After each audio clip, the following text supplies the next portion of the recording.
প্ৰতিটো পৰিস্থিতিত নিজক শান্ত কৰি ৰাখি প্ৰতিটো কথা বতৰা আৰু ব্যৱহাৰ প্ৰতিটো সিদ্ধান্ত শান্তিপূৰ্বকভাৱে কৰি কওঁ আৰু গ্ৰহণ কৰি মই শান্ত স্বৰূপ আত্মা হওঁ।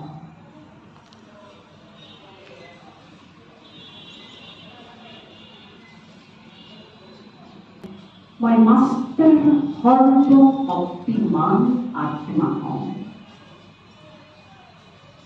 মই শক্তিৰ সাগৰ পৰম পিতা পৰমাত্মাৰ সন্তান হওঁ।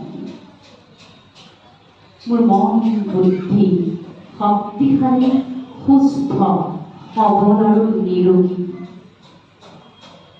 মই আৱেগিক, মানসিক আৰু শাৰীৰিকভাৱে সুস্থ, সবল আৰু শক্তিশালী।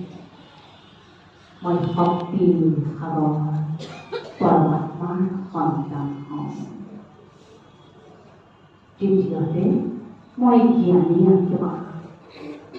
মই উপলব্ধি কৰিছোঁ মোৰ জীৱনত থকা প্ৰতিটো সম্বন্ধ, সম্পৰ্ক, দায়িত্ব, কৰ্তব্য, প্ৰাপ্তি, অপ্ৰাপ্তি, সংসাৰ, সন্তান, স্বামী, ব্যৱসায়, বাণিজ্য, এয়া সকলো মোৰেই পূৰ্বৰ জন্মৰ কৰ্মৰ ফল। আজিৰ পৰা মই মোৰ প্ৰতি